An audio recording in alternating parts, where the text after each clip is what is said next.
और मेरे बच्चों क्या हाल चाल है, कैसे हो? How are you? फाइन। चलो आगे शुरू करते हैं अब। और आगे का जो हमारा नेक्स्ट टॉपिक है आज जो हम करने वाले हैं उसका नाम है कार्नोट साइकिल। क्या शुरुआत करेंगे आज हम? Carnot cycle. देखो जो कार्नोट साइकिल है इसको हमें 1824 में सैडी कार्नोट ने बताया था।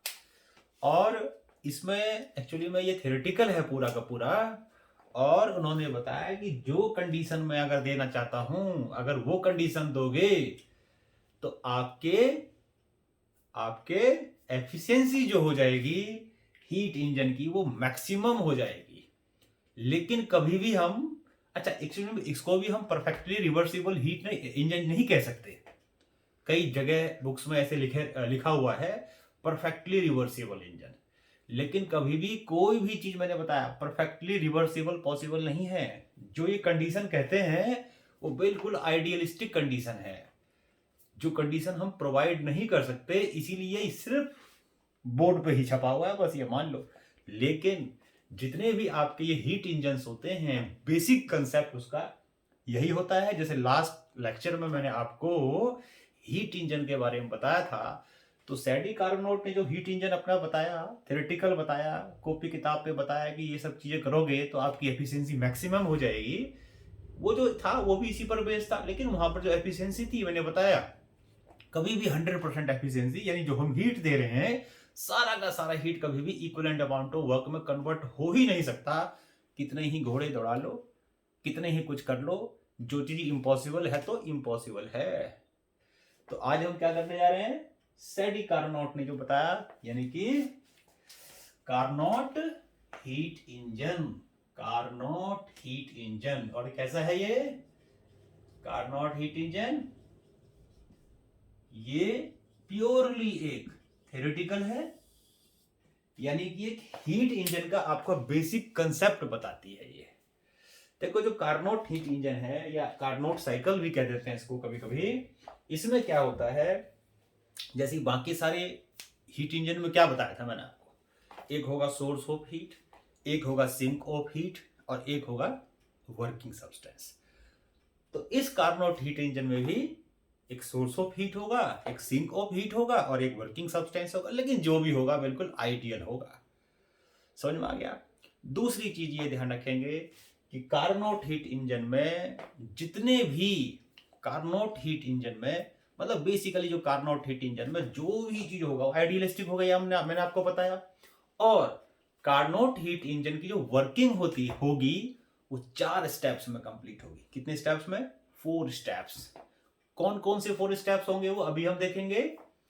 2 स्टेप्स होंगे इसमें आइसोथर्मल एक्सपेंशन और दूसरा होगा उसमें एडियाबैटिक एक्सपेंशन।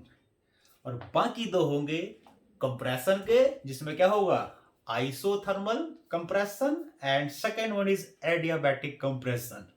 तो हम क्या करेंगे पहले अलग अलग साइकिल में जो 4 साइकिल्स बताए, 4 साइकिल्स बताए आपको, उनमें क्या करेंगे हम वर्क निकालेंगे और हीट देखेंगे कि इसमें कितना हीट हो रहा है, और फिर उसको टोटल हीट निकालेंगे कि टोटल हीट कितना उसने लिया और कितना वर्क किया, और फिर हम बाद में उसकी एफिशिएंसी निकालेंगे।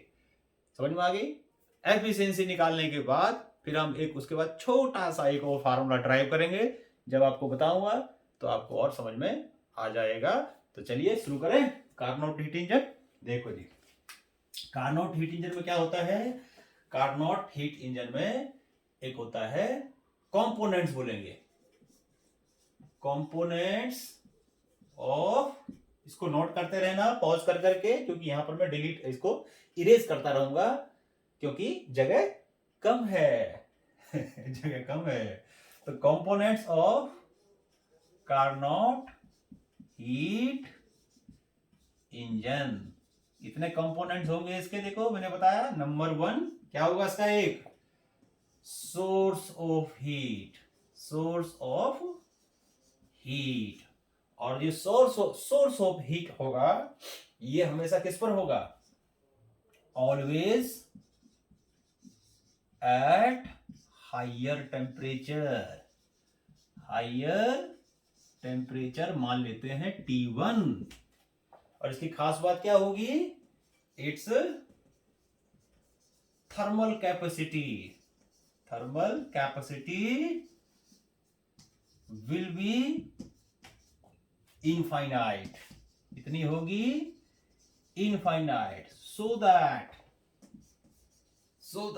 any amount of heat, any amount of heat drawn from it will not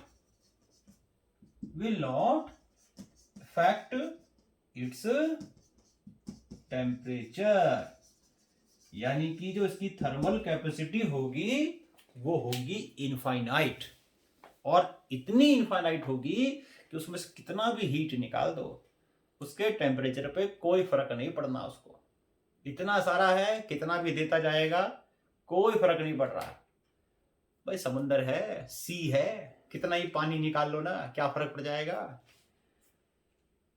source of heat है, समुंदर है, जितना भी हीट निकालो कोई फर्क नहीं पड़ता इसको, हीट को, इसका टेम्परेचर रहेगा हमेशा कांस्टेंट। तो एक तो कंपोनेंट आता हो गया आपका ये। तो मैंने बताया जो भी चीज लेंगे इसमें आइडियल लेंगे। दूसरा क्या होगा इसमें बताओ, दूसरा होगा sink of heat, sorry sink of heat. And what will be the sink of heat, sink क्या होता है, जिसमें हीट, बचा हुआ हीट जो वर्क में कन्वर्ट नहीं होता उसको देते हैं, उसको सिंक कहते हैं। तो सिंक ऑफ हीट क्या होगा, it is always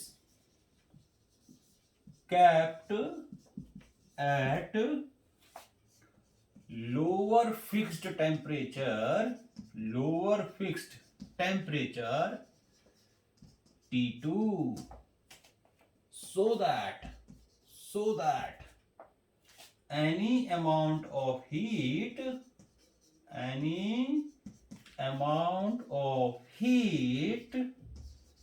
rejected in it do not raise its temperature, यानी कि इसको कितना भी हीट दे दो इसका टेम्परेचर इंक्रीज नहीं करेगा, मतलब भूखा ही है पूरा, कितना भी डाल दो मुंह में भर दो उसके कोई फर्क नहीं पड़ता। पहला वाला क्या था, बिल्कुल राजा था, ये क्या है पूरा कतई भिखारी है, तो कितना भी हीट दे दीजिए ना इसे, इस पर कोई फर्क नहीं पड़ता मेरे माई बाप, कोई फर्क नहीं पड़ता, कोई माई बाप नहीं इसका, कितना भी हीट दे दो कोई फर्क नहीं पड़ता इसको। इसकी भी थर्मल कैपेसिटी क्या है, इनफाइनाइट है, लेकिन कतई भूखा, कतई भूखा है ये, समझ गए बच्चे। चलो दूसरा काम खत्म। तीसरा क्या है इसमें, तीसरा है इसमें वर्किंग सब्सटेंस। थर्ड कंपोनेंट क्या होगा इसका, भाई साहब पॉज कर करके नोट करते रहना, क्या होता है, जगह कम है वर्किंग सब्सटेंस। तो वर्किंग सब्सटेंस क्या होगा, देखो इसमें ideal gas will act as working substance in it. जो आइडियल गैस है वो इसमें वर्किंग सब्सटेंस की तरह काम करेगा।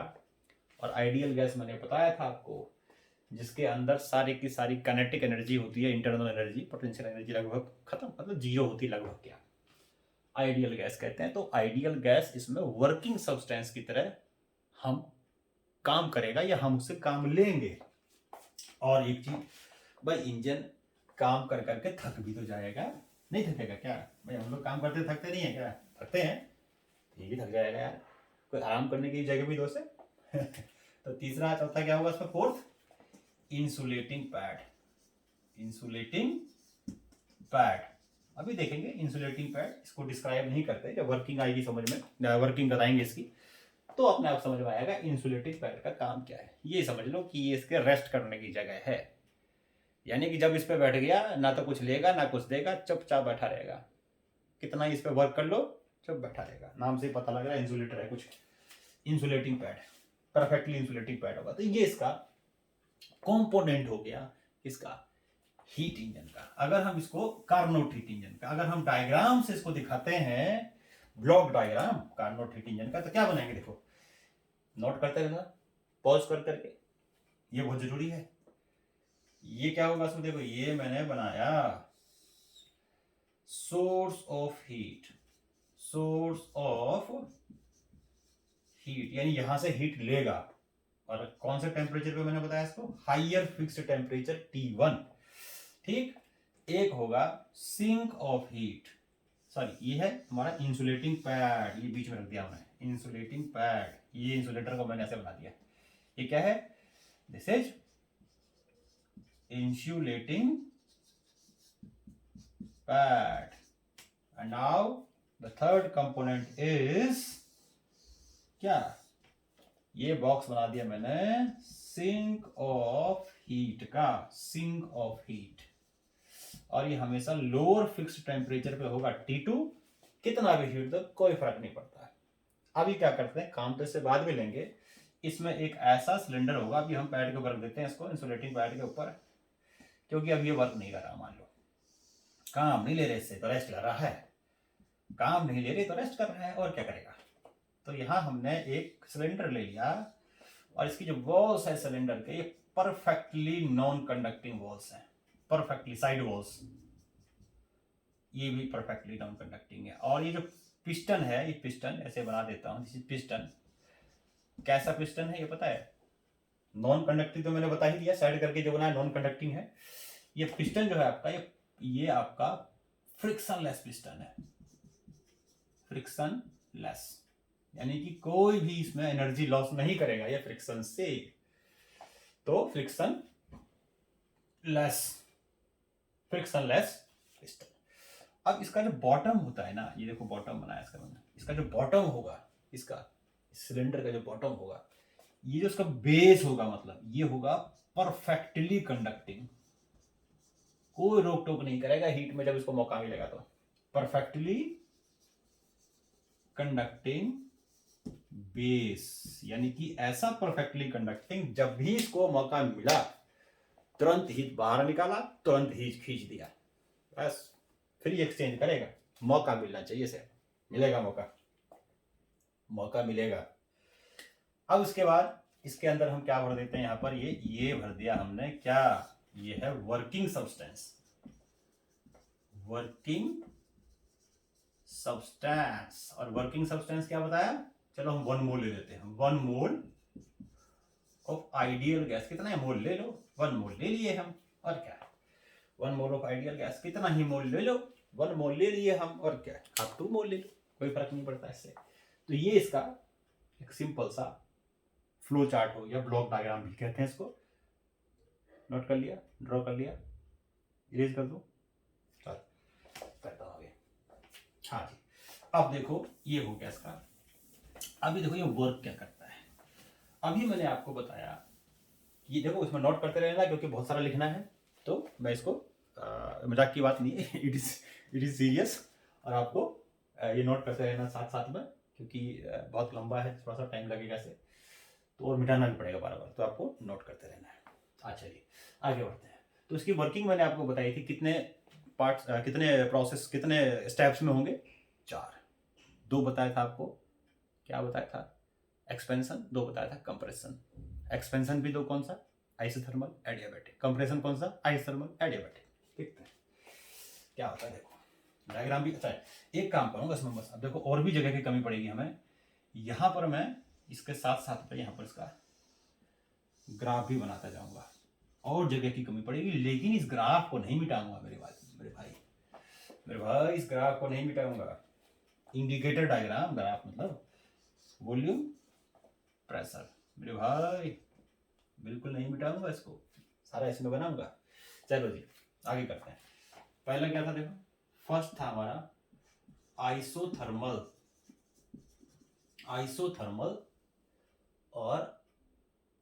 Expansion, isothermal expansion. ये आपकी क्या बता रहा हूं, पता है मैं आपको, वर्किंग एंड थ्योरी मान लो, क्योंकि वर्किंग तो क्या है, कोई डिवाइस तो है नहीं है, हाइपोथेटिकल ही है, तो वर्किंग थ्योरी एक ही बात हो गई और क्या है। तो आइसोथर्मल एक्सपेंशन, इसमें क्या करते हैं, देखो सबसे पहले हम यहाँ डायग्राम में देता हूँ। ये जो हमारा सोर्स था, ये मैंने सोर्स बनाया था, ऐसे छोटा छोटा बना देता हूँ।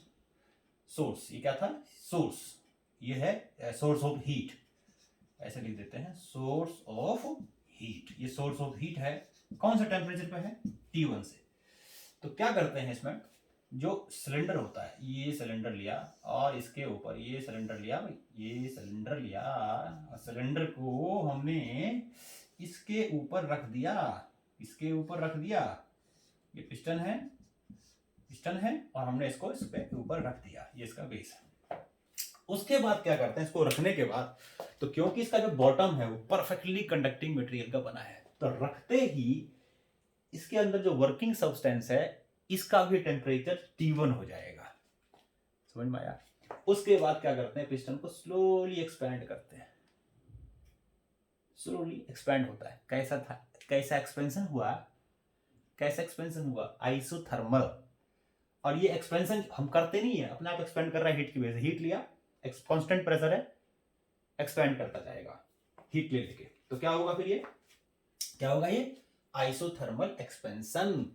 मान लो इसको हमने स्टार्टिंग में, जो इसका प्रेशर था वो है P1, वॉल्यूम है V1, टेम्परेचर तो है ही T1। इसको एक्सपेंड करते गए कहां तक, pressure P2, volume V2, temperature T1। Temperature तो सेम रहेगा ना, क्योंकि आइसोथर्मल एक्सपेंशन है मेरे लाल।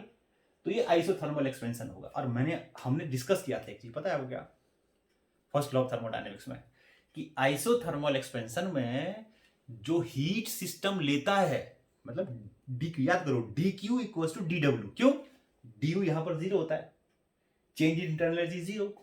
तो जो हीट देंगे सारा का सारा कहां जाएगा, मैकेनिकल वर्क कर देगा, सिस्टम का कर देगा ना। तो इसका मतलब इसमें जो हीट दिया, सिस्टम ने जो हीट लिया है ना, यानी या हम सिस्टम को हीट दिया और सिस्टम को जो हीट देते थे हीट पॉजिटिव लेते हैं, सिस्टम ने वर्क किया वो भी पॉजिटिव है। तो इसमें मान लो कहां से कहां तक, देखो ये यहां था ए,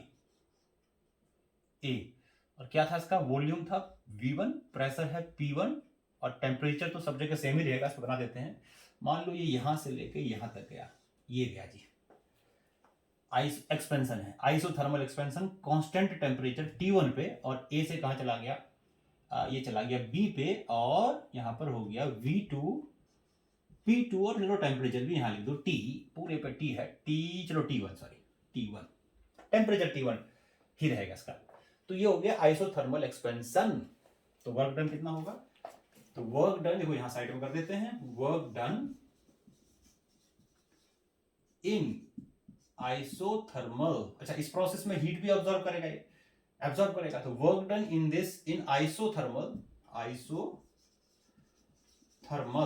प्रोसेस, आइसोथर्मल प्रोसेस में जो वर्क होगा कितना होगा, इसमें मान लेते हैं dW या W1 ले लो, चलो W1 इसने वर्क किया, W1। और इस प्रोसेस में इसने सिस्टम से कितना, सोर्स से कितना हीट लिया, Q1।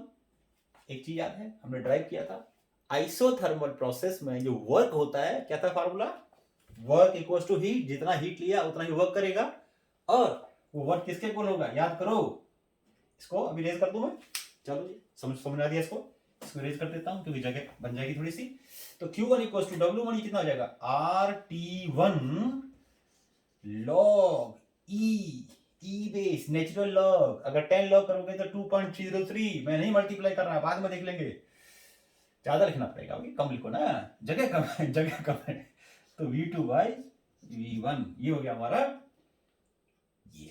अब इसको एक काम करता हूं मैं, जो ये काम कर रहा है ना उसको कहीं साइड में लिख लेता हूं, कहीं साइड में लिख लेता हूं, मान लो यहां लिख लेता हूं, क्योंकि बार बार यहां से हटाऊंगा तो ये हो जाएगा, यानी कि इसमें हो गया Q1 इक्वल्स टू W1 और इक्वल्स टू हो गया मेरा, ये मेरे लिए खाली, आपके लिए नहीं, मान लो RT1 दिख रहा होगा आपको तो ठीक है, नहीं तो मैं यहां दिखाई रहा हूं, यहां से आप नोट करो, V2 बाई V1। इसमें क्या हुआ, सिस्टम पर वर्क हुआ है V2/V1 ये हो गया। तो ये इसमें अमाउंट ऑफ वर्क हुआ और आइसोथर्मल प्रोसेस में ऑप्टिमम वर्क होता है, जितना हीट लेगा उतना ही वर्क करेगा। इक्वेशन नंबर 1 समझ में आ गया, हटा दो उसको। चलो अब क्या करते हैं, देखो क्लियर यहां तक, आगे बढ़े बढ़े। चल देखो जी अगला प्रोसेस क्या है, पॉज करके नोट करते रहो। अगला प्रोसेस है एडियाबैटिक एक्सपेंशन। मैंने बताया 2 एक्सपेंशन 2 कंप्रेशन। तो एडियाबैटिक एक्सपेंशन में क्या होगा, देखो अभी क्या करेंगे, अब यहां साइड में बना रहा हूं, ये जो इंसुलेटिंग पैड है इसके ऊपर सिलेंडर को उठा करके जितना हीट हमें चाहिए था वो हीट उसने ले लिया। अब सोर्स का काम खत्म, यहां से उठाया और सिलेंडर को हमने रख दिया इंसुलेटिंग पैड के ऊपर। ये रख दिया, देखो जी इंसुलेटिंग पैड के ऊपर रख दिया। अब रखने के बाद इधर भी क्या है, इधर भी इंसुलेटिंग मटेरियल नीचे, पिस्टन तो है ही इसका इंसुलेटिंग मटेरियल का, ये आपको बताया था। साइड वॉल्स भी इंसुलेटिंग मटेरियल के हैं। अब उसके बाद क्या करते हैं, इसको फर्दर एक्सपेंड करते हैं, गैस भराया उसमें, फर्दर एक्सपेंड करते हैं। अब ये जो है ये एडियाबैटिक एक्सपेंशन है। क्यों है एडियाबैटिक एक्सपेंशन, क्योंकि ये यहां पर अब कहीं से भी हीट नहीं ले सकता, चारों तरफ से घिरा हुआ है दुश्मनों से, कोई बाहर से दोस्त नहीं आ सकता। समझ में आ गया, बिल्कुल आइसोलेटेड है, ताला लगा के बंद कर दिया, वहीं घूम रहा है। तो इसको क्या करते हैं, इसको फर्दर एक्सपैंड करते हैं। और एक्सपेंशन मैंने देखो सब डिस्कस किया हुआ, इसलिए मैंने डिस्कस किया था ये। अब इसमें क्या होगा कि हीट तो कोई ले नहीं रहा, देखो समझा देता हूं, हीट तो कोई ले नहीं रहा, डीक्यू है इसमें 0, क्या बताया था। तो इसका मतलब ये होगा जो डी होगा ना इसमें, वो माइनस DW जो वर्क वो करेगा, जो इसमें वर्क होगा बेसिकली, या W2 कर देते हैं, वो माइनस DU के इक्वल होगा। यानी इसकी इंटरनल एनर्जी, देखो अब भी एक्सपैंड कर रहा है, एक्सपैंड कर रहा है मतलब सिस्टम वर्क कर रहा है, लेकिन और सिस्टम वर्क कर रहा है तो पॉजिटिव, इसीलिए इंटरनल एनर्जी क्या करेगी, इसकी डिक्रीज करेगी। तो जैसे इसको एक्सपैंड करेंगे तो इंटरनल एनर्जी इसकी डिक्रीज करती जाएगी और तब तक इसको डिक्रीज कराएंगे। इंटरनल एनर्जी मतलब टेम्परेचर डिक्रीज करता जाएगा, तब तक डिक्रीज कराएंगे जब तक इसका टेम्परेचर सिंक के बराबर ना हो जाए, यानी कि T2 के इक्वल ना हो जाए। समझ में आया। तो इस प्रोसेस में कितना वर्क हुआ, इसको पॉज करके अपना नोट कर लो, ड्रॉ कर लो। तो कितना वर्क हुआ इस प्रोसेस में, देखो work done in this process, work done देखो कब तक करते हैं, कब तक इसमें सिस्टम, अब देखो सिस्टम वर्क कर रहा है तो दोनों वर्क पॉजिटिव है, ये चीज ध्यान रखना है। अब इसमें क्या हो रहा है कि जो सिस्टम वर्क कर रहा है वो work decrease in internal energy के इक्वल होगा, जिससे इसका टेम्परेचर गिरता जाएगा। तब तक एक्सपैंड करेंगे जब तक इसका टेम्परेचर, इसका वर्किंग सब्सटेंस का टेम्परेचर सिंक के इक्वल ना हो जाए, T2 के इक्वल ना हो जाए। तो work done in this process will be now, अब देखो हीट को ऑब्जर्व नहीं होगा तो वर्क ही होगा, W2 मान लेते हैं। और क्या होता है याद है आपको, एडियाबैटिक प्रोसेस में 1/1 माइनस गामा और T2 माइनस T1, ये हो गया आपका work done in adiabatic process. ये हो गया इस प्रोसेस में वर्क। क्यों हुआ, T1 से T2 क्यों लिया, initial temperature T1, final temperature T2। Graph से दिखा देता हूं, देखो ये यहां से चला गया यहां एडियाबैटिक, यहां से चला गया यहां, ये क्या हो गया इसका एडियाबैटिक एक्सपेंशन। और कब तक गया, कहां तक ले गए इसको, कहां तक ले गए, तब तक इसको एक्सपेंड किए जब तक इसका प्रेशर वॉल्यूम हो गया V3 और प्रेशर हो गया P3, टेम्परेचर गिर के हो गया T2। और टेम्परेचर चेंज हो जाएगा, कहां तक, कितना चेंज हो जाएगा इसका टेम्परेचर, सिंक के इक्वल तक ले आएंगे इसको, और तब तक इसको एक्सपेंड करना, ये बना देता हूं। और इस प्रोसेस में इतना हुआ वर्क, मैं अपने यूज के लिए इसको साइड में लिख लेता हूं, ये हुआ वर्क। तो ध्यान रखना ये अब तक जो हो रहा है ये कम एक्सपेंशन हो रहा है, सिस्टम वर्क कर रहा है। अब रिवर्स प्रोसेस स्टार्ट होगा, ठीक है, यहां तक क्लियर है। This is the work done in adiabatic process. Okay, now we start further. ये सेकंड पॉइंट है, ध्यान रखना, ये फर्स्ट नहीं है। अब आगे करते हैं, थर्ड क्या है इसका, थर्ड इसका है हमारा, ये है आइसोथर्मल, तो अब दोबारा से दो एक आइसोथर्मल होगा, एडियाबैटिक होगा, दोबारा से। तो आइसोथर्मल, लेकिन अब होगा कंप्रेशन। और कंप्रेशन में क्या होगा, कहां तक होगा, इसको हम क्या करेंगे अब, सिलेंडर को सिंक के ऊपर रख देंगे, जो रख देते हैं, चलो यहाँ भी रखते हैं, हम क्यों छोड़ दे भाई, रख देते हैं इसको सिंक पर। ये हो गया सिंक, सिंक ऑफ हीट, और ये किस पर है, T2 पर, और यहां डाल दिया हमने सिलेंडर। और डालने के बाद क्या किया इसको, वही सब चीजें जो पहले बनाया था, नोट करते रहना ये क्या था। और इसको यहां पर रखने के बाद, यानी कि इसकी जो कंडीशन हो गई थी वो थी, अब थी V3 P3, और डालते इसका टेम्परेचर हो गया T2, क्योंकि वही बॉटम कैसा है, परफेक्टली कंडक्टिंग, रखते ही झट से टेम्परेचर इसका T2 हो जाएगा, है ना, परफेक्टली कंडक्टिंग है भाई, सब कुछ परफेक्ट है इसमें। कार्नोट ने ही कहा था, मैं नहीं कह रहा हूँ, ये सब दम टेम्परेचर रखते T हो गया, T2 झट से T2 हो जाएगा। उसके बाद इसको कंप्रेस करेंगे।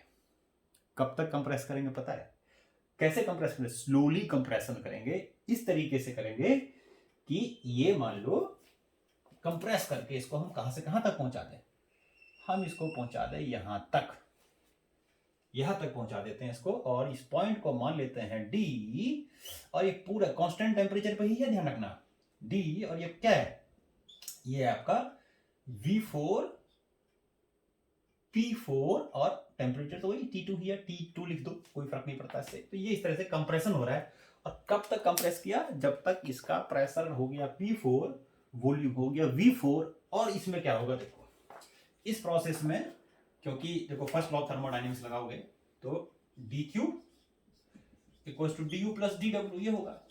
अब dq को मान लेता, अब du यहां पर क्या है, देखो आइसोथर्मल है ना, टेम्परेचर में तो चेंज नहीं हो रहा, तो ये चीज होगा 0, ये सब प्रूव कर चुके हैं पहले, पता है हमको, कोई नई चीज नहीं है हमारे लिए, हम सीख चुके हैं भाई, सीख चुके हैं मेरे भाई, हम सीख चुके हैं मेरे भाई। तो dq इक्वल्स टू dw, तो dq अब क्या है, dq इक्वल्स टू dw। अब इसमें क्या हो रहा है देखो, दोनों का साइन सेम है, यानी कि अब हम सिस्टम पर वर्क करेंगे, सिस्टम पर वर्क करेंगे तो क्या होगा, सिस्टम पर वर्क करेंगे तो क्या होगा, नेगेटिव होगा, और जब ये नेगेटिव होगा तो हीट भी negative, heat given to system negative, heat drawn from the system, है ना, तो वही जो वर्क का साइन होता है वही।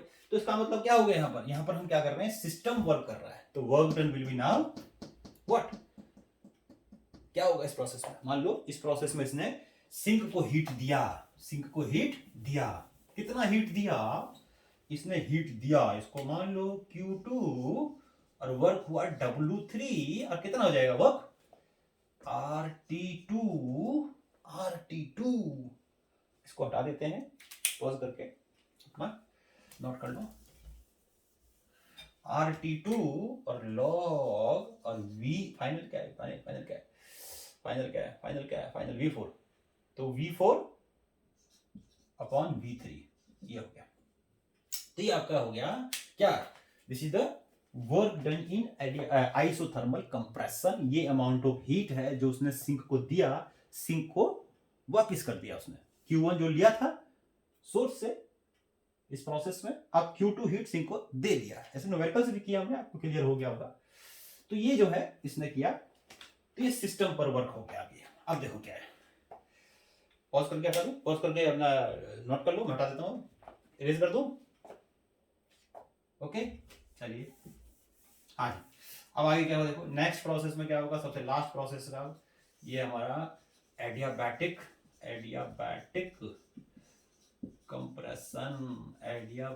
कंप्रेशन, इसमें क्या करेगा ये एडियाबैटिक कंप्रेशन में, अब क्या करेंगे, डायग्राम बना देते हैं, और क्या करेंगे पहले इसको अब हम रखेंगे इंसुलेटिंग पैड के ऊपर, अब ये आ गया फिर पैड का रोल, इंसुलेटिंग पैड ये हो गया। अब इसको क्या करते हैं, वापस उठा करके सिंक से उठा करके इस सिलेंडर इस पैड के ऊपर देते हैं, और मान लेते हैं जब रखा था तो क्या था उसका इनिशियल कंडीशन, P4 V4 था ना, और उसके बाद क्या करते हैं इसको फिर एक्सपैंड करते हैं, सॉरी एक्सपैंड नहीं करते, गलत बोला, कंप्रेस करते हैं फर्दर। अब कंप्रेस करेंगे तो क्या होगा, कंप्रेस करेंगे तो हीट, क्योंकि ये भी एडियाबेटिक है, तो इसमें भी जो है कंप्रेशन में क्या होगा, सिस्टम पर वर्क होगा, सिस्टम पर वर्क होगा तो क्या होगा, इंटरनल एनर्जी उसकी इंक्रीज करेगी, क्योंकि यहाँ हीट में चेंज तो हो नहीं रहा है ना। तो यहाँ पर भी जो हम सिस्टम को हीट कंप्रेस करेंगे, मैकेनिकल वर्क करेंगे, वर्क डन ऑन सिस्टम होगा, वो इसकी इंटरनल एनर्जी को इंक्रीज कर देगा। कितना इंक्रीज करेगा देखो, तो इसमें तो इसको मैं वर्क डन निकालता हूं, वर्क डन यानी कि इसको W4 मान लेता हूं। अच्छा कब तक, देखो जो कब तक एक्सपेंड करें, कंप्रेस करेंगे इसको, तब तक कंप्रेस करते रहना है, बढ़ते रहना है, जिससे इसका हीट प्रोड्यूस होगा, वो सॉरी हीट जो है उसमें इंटरनल एनर्जी इंक्रीज करेगा तो टेम्परेचर बढ़ेगा। और कब तक कंप्रेस करेंगे, जब तक इसका टेम्परेचर दोबारा से T1 के बराबर ना हो जाए, यानी कि सोर्स के बराबर ना हो जाए इसका टेम्परेचर।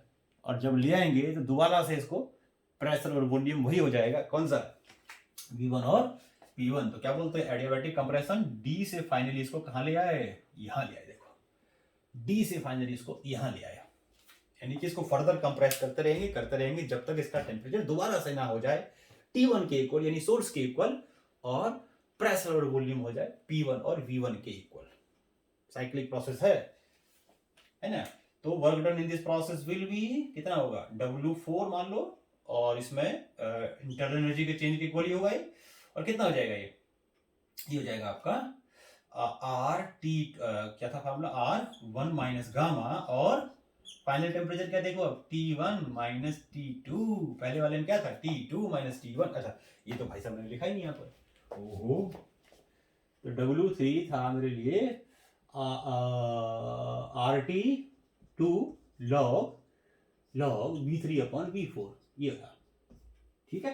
अच्छा अब क्या हो गया, ये हो गया आपका W4, ये भी लिख देता हूं मैं मेरे लिए, W4 हो गया मेरा R अपॉन 1 माइनस गामा, और कभी कभी ऐसा होता है कि गामा माइनस 1 कर देते हैं, तो यहाँ पर हम T2 माइनस T1 करते हैं, उससे कोई फर्क नहीं पड़ता है, मतलब इसको अगर फ्लिप कर दो, इसको फ्लिप कर दो, बात एक ही है, ऊपर का भी साइन चेंज, नीचे का भी साइन चेंज, तो कुछ नहीं होगा। तो ये हो जाएगा आपका वो R अपॉन 1 माइनस गामा और T1 minus T2 final minus initial. ये सारे प्रोसेस में देखो वर्क हुआ, लेकिन हमने पूरा देखा तो हो गया, पहले इसको इरेज कर देते हैं, ठीक है।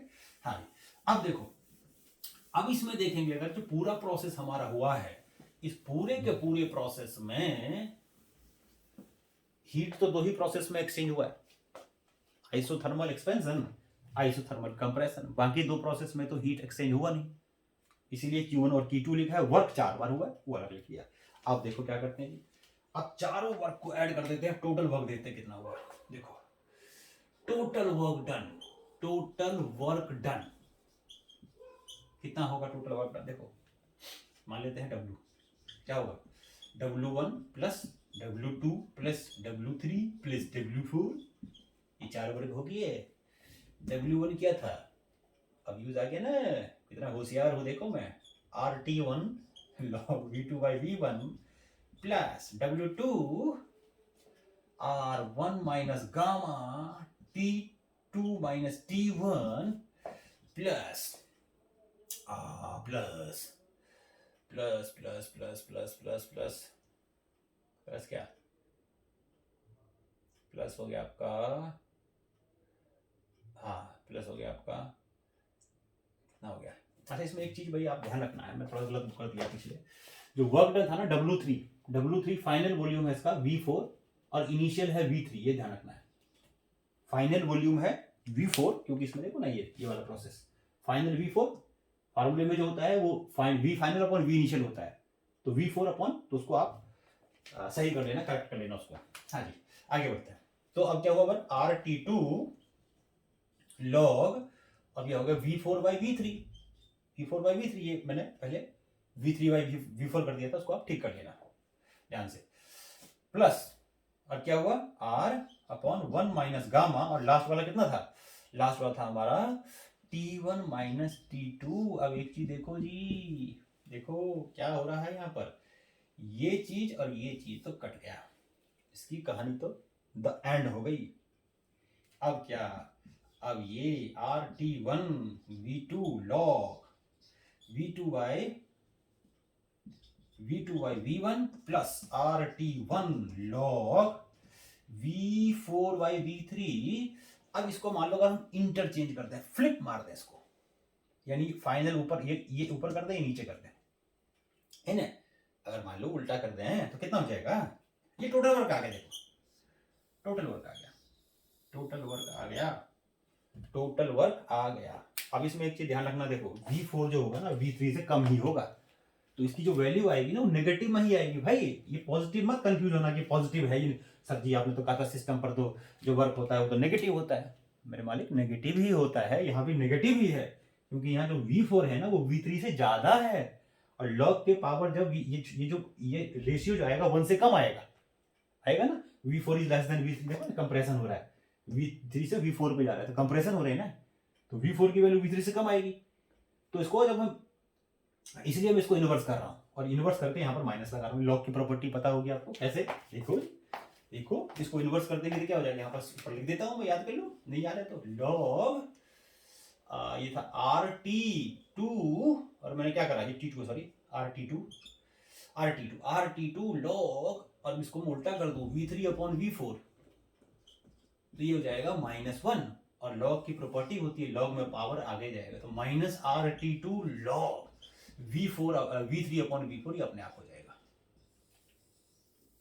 समझ में आ गया, V3/V4 मतलब इसकी जो वैल्यू आएगी, मैं कह रहा हूं कि देखो इसमें कोई डिफरेंस नहीं है, इसकी वैल्यू आएगी, जब सॉल्व करोगे ना अपने आप नेगेटिव आएगा, तो सिस्टम पर ही वर्क हुआ जब नेगेटिव आया तो। ठीक, आगे करते हैं, समझ में आ गया तक, तो कर देते हैं इसको। चलो मैं इसको रिवर्स कर देता हूं अगले प्रोसेस में, इसको कर देता हूं ऊपर, तो कितना आ गया टोटल, देखो टोटल कितना आ गया, टोटल आ गया आपका कितना, W आ गया आपका, देखो RT1 log V2/V1 और माइनस RT2 और log V3/V4, ये आ गया आपका। ठीक है, ये आ गया।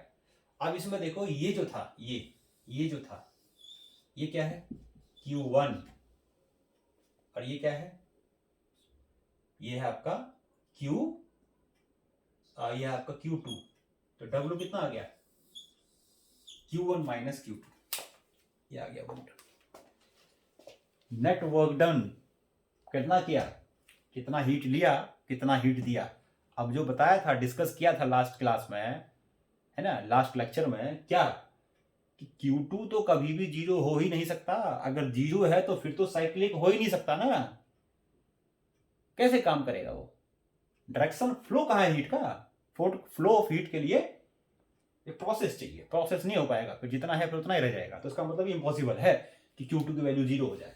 तो ये आ गया आपका टोटल वर्क डन, ये आ गया आपका टोटल वर्क डन, समझ में आ गया, ठीक है ना, हाँ जी, ये आ गया total work done, total work done. अब आते हैं इसको एफिशिएंसी। एफिशिएंसी मैंने बताया था आपको, एफिशिएंसी क्या होता है, एफिशिएंसी का फॉर्मूला होता है टोटल वर्क डन पर cycle divided by heat drawn from source पर साइकिल, कि एक साइकिल में जब एक साइकिल परफॉर्म कर रहा है तो कितना इसने हीट लिया सोर्स से, कितना हीट लिया इसने सोर्स से Q1, और उस लेकर कितना वर्क किया तो W, और W क्या है आपका, W equals to Q1 - Q2 divided by Q1, this will be equals to eta equals to 1 - Q2/Q1। यही वही जो पहले हमने फार्मूला ड्राइव किया था, वही चीज आ गया, जो यूज किया था हीट इंजन में, हीट इंजन ही तो है, तो ही तो आएगा फार्मूला, कोई अलग थोड़ी है। तो ये हमारा एफिशिएंसी हो गया, परसेंटेज में निकालना है आपको, परसेंट में निकालना है तो 100 से मल्टीप्लाई कर दो, फ्रैक्शन निकालना है यही छोड़ दो, तो ये आपकी एफिशिएंसी आ गई, समझ में आ गया। अब इसमें एक और चीज देखो, हम एक और कर सकते हैं कि ये जो वर्क हुआ है, ये जो वर्क हुआ है हमारा, ये तो फार्मूला आ गया, वर्क एफिशिएंसी हमने ड्राइव कर दिया, नेट वर्क डन आ गया। अब जो ये वर्क हुआ है, देखो ये साइक्लिक प्रोसेस में मैंने बताया था कि जो वर्क होता है वो एरिया इनक्लोज के इक्वल होगा, तो इसमें जो टोटल वर्क आएगा, टोटल वर्क आएगा आपका, तो नेट वर्क डन आएगा, वर्क डन टोटल, कौन सा टोटल वर्क डन, ये क्या होगा, एरिया ऑफ, आप करोगे तो वही सेम चीज आएगा, देखो पहले इसके नीचे का एरिया ले लोगे आप, है ना, फिर उसके यहां से यहां तक का, इसके नीचे का यहां ड्रॉ करोगे, एरिया ले लोगे, पॉजिटिव होगा, उसके बाद ये एरिया ले लोगे, फिर ये माइनस करोगे, फिर ये एरिया ले लोगे, माइनस करोगे, तो इतना ही एरिया बचेगा इसमें, वही चीज। तो एरिया, तो वर्क, टोटल वर्क डन जो हुआ, डायरेक्ट लिख सकते हो आप, या लिख दो भाई, यहां ड्रॉ करो परपेंडिकुलर ऐसे, यहां से ड्रॉ करो परपेंडिकुलर ऐसे, फिर यहां से ड्रॉ करो परपेंडिकुलर ऐसे, यहां से ड्रॉ करो परपेंडिकुलर ऐसे, और कुछ पॉइंट ले लो, इसको M N O P ऐसे नाम ले लो, ठीक है। तो पहले प्रोसेस में जो वर्क होगा that will be equal to this, ये देखो ये आएगा, ये होगा, पूरा होगा, है ना, होगा ना पूरा भाई, ये भी होगा मेरे मालिक, ये भी होगा पूरा, होगा ना। उसके बाद क्या करोगे, यहां से यहां तक का निकालोगे तो ये होगा, ये होगा इसके नीचे का। अब इसमें ध्यान रखना जो ऊपर वाला है उसका भी आ रहा है इसका, ये वाला पोर्शन जो ऊपर वाले में था ना ये इसमें भी आ रहा है। उसके बाद फिर इसके नीचे का निकालोगे तो ये आ जाएगा यहाँ से वर्क डन। अब क्योंकि नेगेटिव होगा तो ये वाला पोर्शन तो खत्म कहानी इसकी, खत्म कहानी ना, होगा ना। उसके बाद यहाँ से यहाँ तक ये भी नेगेटिव आएगा, तो जब माइनस करोगे इसमें देखो तो ये भी आप माइनस करोगे, इतना माइनस करोगे ना, तो इसका मतलब ये इक्वल्स टू ये, तो बात वही है, ध्यान रखना।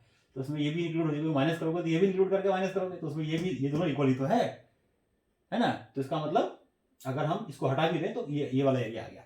उसके बाद वही आ गया, सबको ऐड कर दोगे तो एक एरिया इसका, एक वर्क इसका, एक वर्क इसका, एक वर्क इसका, एक वर्क इसका, और सबको आप ऐड करोगे चारों को, 1 2 3 और 4, इसमें से इसका और इसका वर्क नेगेटिव में होगा और इसका और इसका वर्क पॉजिटिव में होगा, ऐड करोगे that will be area enclosed A B C D, A B C D A कर देता हूं, चलो ए बी सी डी ए, समझ में आया। एक बार और बता देता हूं, देखो ए से बी तक का एरिया क्या आएगा, पूरा, ये पूरा आएगा, आएगा ना। उसके बाद यहां से यहां तक एरिया क्या आएगा, कोई इसमें ये आएगा, ये, ठीक। तो अब जो एरिया हमने निकाला उसमें ये 2 बार आ गया, ये और ये 2 बार आ गया ना। उसके बाद ये एरिया निकालो, ये नेगेटिव होगा, ध्यान रखेंगे। तो ये जो पहले था पॉजिटिव, इसमें ये ऐड होगा, फिर ये माइनस होगा, तो बचा कितना इसमें, फिर जब माइनस होगा तो ये बचा, ये पूरा बच गया, और ये 2 बार आ गया, दोबारा गया नहीं, क्योंकि ये इसमें भी तो आया था, तो ये एक बार आ गया था और ये दूसरे वाले में बार आ गया, ये एक्स्ट्रा आ रहा है अब तक। उसके बाद क्या करोगे, जब ये निकालोगे इसके नीचे का एरिया तो ये आएगा, ये। अब इसको ये भी नेगेटिव होगा, जब इसको माइनस करोगे आप तो ये एरिया क्योंकि दोबारा आ गया था तो ये माइनस इसको नलीफाई कर देगा, क्योंकि ये ऐड किया था, अब ये माइनस होगा क्योंकि, तो ये इसको नलीफाई कर देगा, समझ में आ गया। तो फिर जो बचेगा एरिया जब सबको ऐड करोगे तो खाली यही बचेगा इसमें, ये क्लियर है। साइक्लिक प्रोसेस हो गया, टोटल वर्क डन आ गया, तो ये आ गया टोटल वर्क डन। तो एफिशिएंसी बताई, ग्राफ का area includes amount of work done, and हमने एक और चीज देखा कि जो टोटल वर्क हुआ है वो कितना लिया कितना दिया, ये हमने प्रूफ कर दिया। आगे एक और चीज करते हैं इसमें, हम एक और बड़ा इंपॉर्टेंट चीज करते हैं, थोड़ा सा करते हैं अभी, और अब इसको ग्राफ को हटा ही देता हूं, चलो रहने दो, क्या पड़ रहा है। हाँ जी, अब इसमें देखो ये जो प्रोसेस है ए बी, अगर मैं ए बी लेता हूं फॉर ए बी, अगर मैं ए बी प्रोसेस लेता हूं तो ए बी प्रोसेस के लिए कैसा है, आइसोथर्मल है। और आइसोथर्मल गैस की इक्वेशन क्या होती है भाई, P1V1 equals to P2V2, equation 1। अगला क्या है, एडियाबैटिक फॉर BC, क्या है, एडियाबैटिक कैसा है, एक्सपेंशन, एडियाबैटिक एक्सपेंशन, ये भी एक्सपेंशन था, ध्यान रखेंगे। एडियाबैटिक एक्सपेंशन कितना, क्या होती इक्वेशन, कहां से कहां जा रहा है, देखो P2V2 से P3V3, तो P2V2 की पावर गामा, P3V3 पर gamma, equation of adiabatic process, याद है ना, याद करो। नेक्स्ट 4, ये क्या था, ABC, सी लिखा हुआ है यार, दोबारा लिख दिया मैंने, 4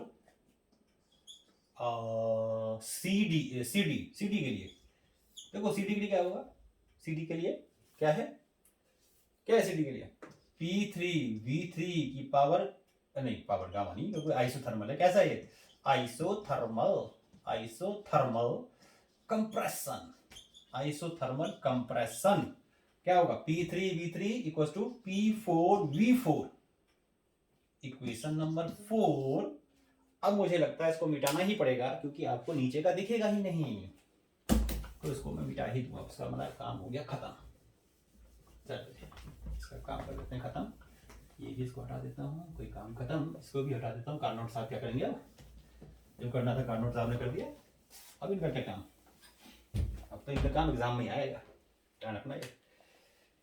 हाँ अगला क्या है 4, नेक्स्ट प्रोसेस क्या था हमारा, डी से ए गया था, डी से ए कैसा था, एडियाबैटिक कंप्रेशन, और एडियाबैटिक कंप्रेशन में इक्वेशन क्या होगी, कहां से कहां जा रहा है ये, P4V4 था पावर गामा P1V1 की पावर गामा, एडियाबैटिक इक्वेशन लगा दी, समझ में आ गया। ये चार चीजें आ गई, देखो चार चीजें आ गई, चार चीजें आ गई है, आगे चार चीजें क्लियर है, आगे बढ़े हैं, क्लियर है, आगे बढ़े, बढ़ते हैं। इन सबको मल्टीप्लाई कर दो जरा, क्या आता है देखो, P1V1 P2V2 gamma P3V3 P4V4 की पावर गामा इक्वल्स टू, इधर क्या देखो, P2V2 P3V3 P4V4 P3V3 की पावर गामा, हाँ P4V4 ये था पहला था, हमने इधर किया P2V2 P3V3 के पावर गामा P4V4 और इनटू लास्ट में क्या बच गया देखो,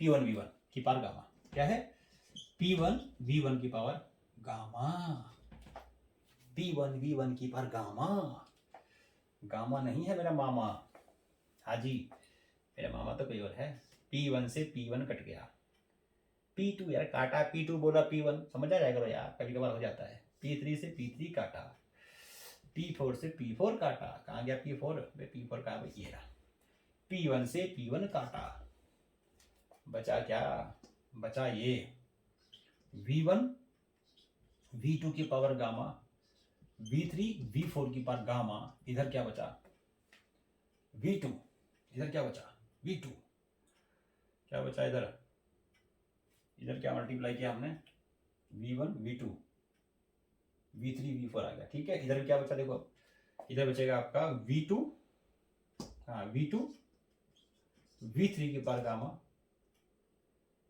V4 और V5 की पावर गामा V1 की पावर गामा, ये आ गया, 5 तो है ही नहीं, ठीक है।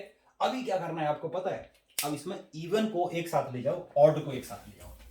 भाई उम्मीद करता हूं आप लोगों ने पॉज करके उतार लिया होगा, नोट कर लिया होगा। अब इवन को एक साइड ले जाओ, ऑड को एक साइड ले जाओ, तो क्या करते हैं हम, इवन है इसको इवन वाला इधर ले आते हैं, तो क्या हो जाएगा देखो V2/V1 हो जाएगा ना, V2/V1 इवन वाले सॉरी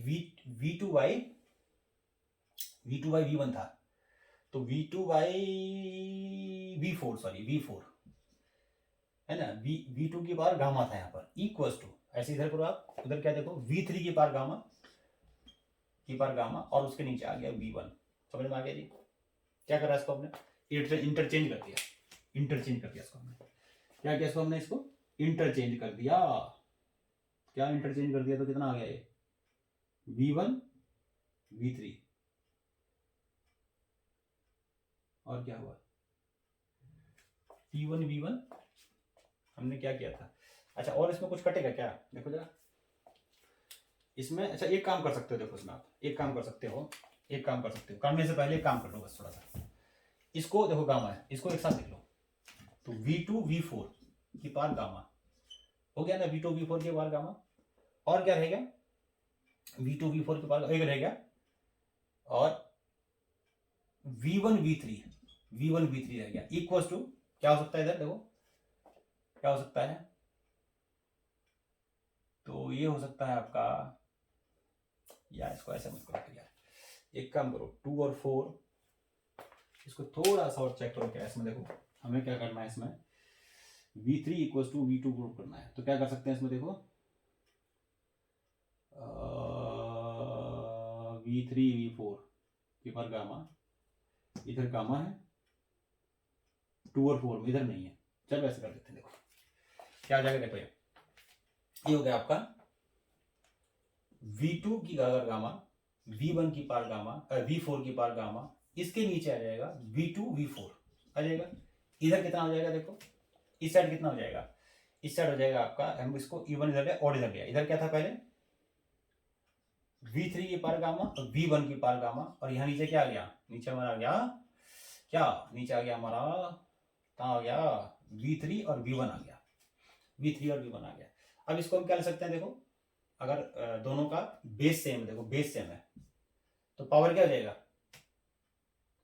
बेस सेम में तो पावर क्या हो जाता है, बेस सेम में तो पावर माइनस हो जाता है, और क्या होगा।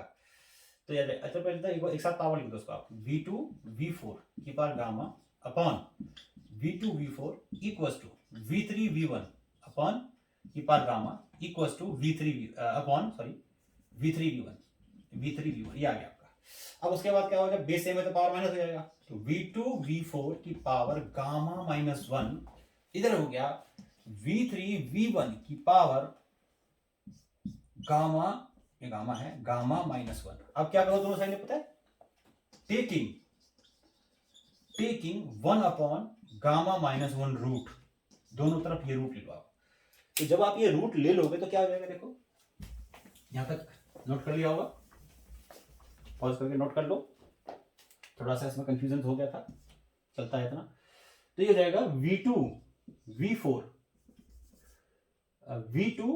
v4 की पावर क्या थी यहां पर, गामा माइनस 1 थी ना, और इसका हमने कौन सा रूट लिया, 1 अपॉन गामा माइनस 1, ये रूट लिया, इधर भी लिया, इधर भी लिया, दोनों साइड लिया, तो क्या हो जाएगा, इधर हो जाएगा आपका v2 v4 था यहाँ पर, v2 v4, इधर है आपका v3 v1 की पावर गामा पूरा है, और यहाँ पे 1 अपन गामा माइनस 1 ले लिया। तो मल्टीप्लाई में क्या होता है, मल्टीप्लाई में पावर कट जाएगा, होता है ना, जो पावर की पावर होती है, मैथमेटिक्स का रूल है, ए की पावर बी, बी की पूरे की पावर सी,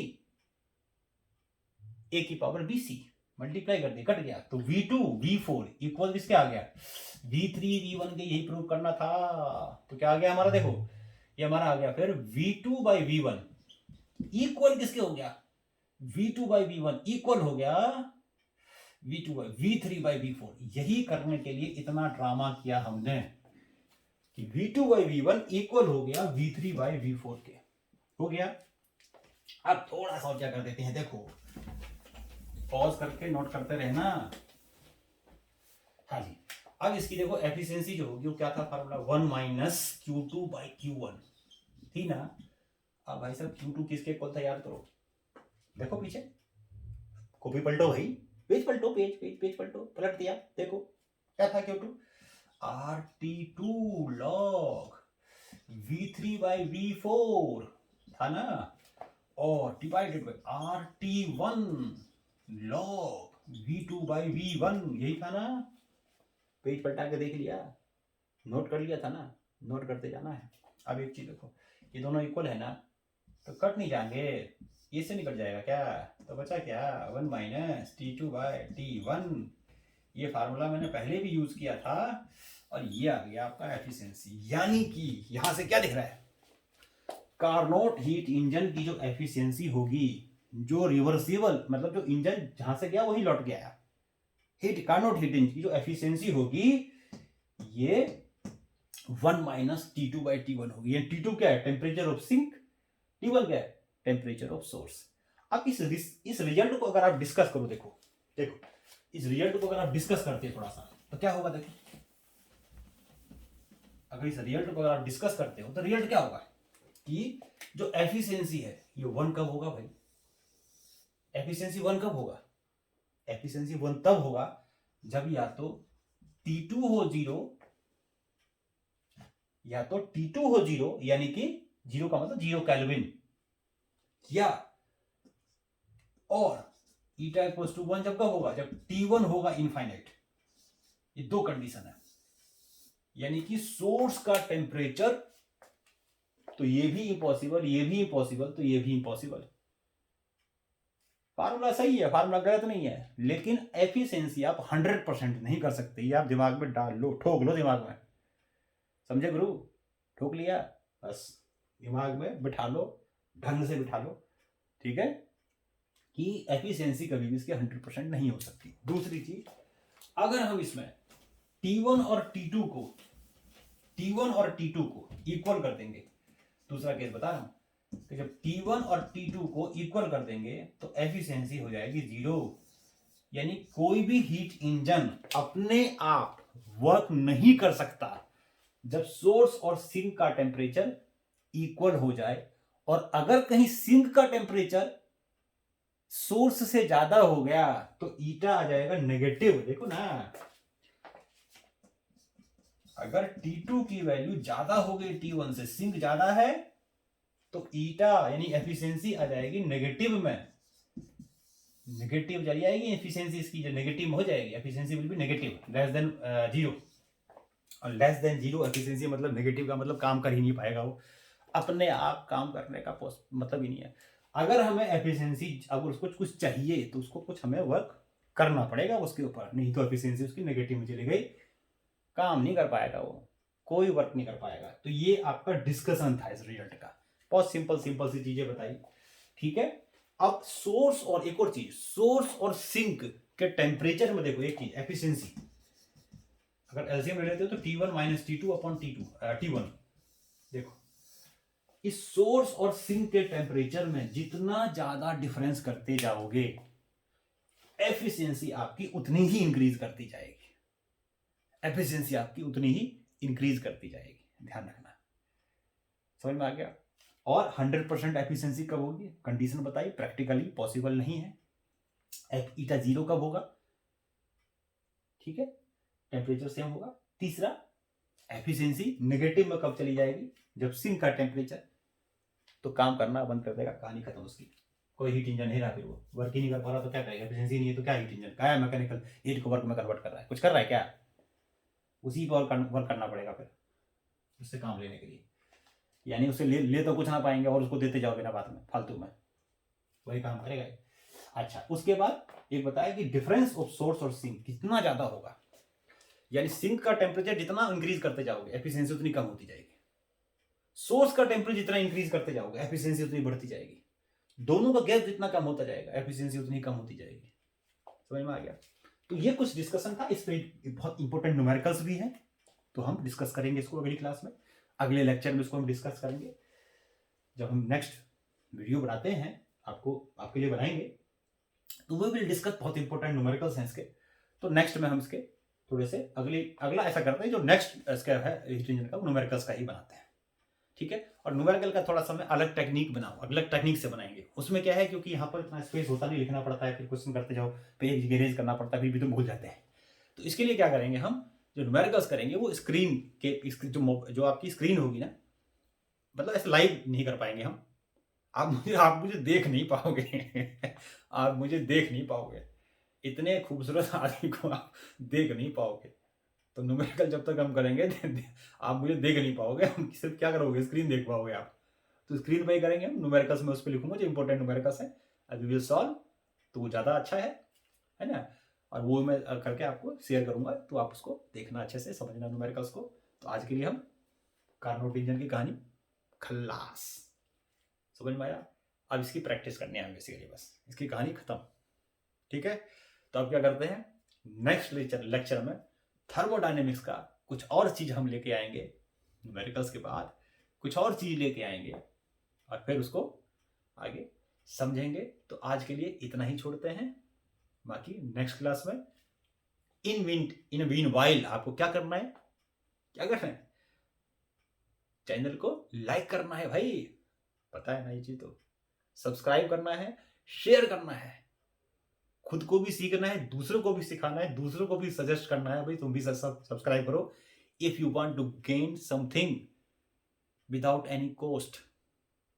आने वाले टाइम में हर एक चैप्टर के मैं नोट्स कराऊंगा, और इतने नोट्स दूंगा आपको, और इतने शानदार नोट्स दूंगा ना, सब भूल जाओगे आप, और यही आप इसको नोट्स बनाते चलो साथ साथ में, तो वो बहुत फार बेटर है। देखो जो सामने होता है वो अलग चीज होती है, जो आपको कुछ बोल के बताता है, सब कुछ हमारे जो नर्व्स होते हैं ना, ईयर, सब सारे नर्व्स काम करते हैं, आंखों का नर्व्स भी, सुनने का भी, सब कुछ एक्सप्रेशन, सब कुछ हमारा काम करता है, तो ये फार बेटर होता है।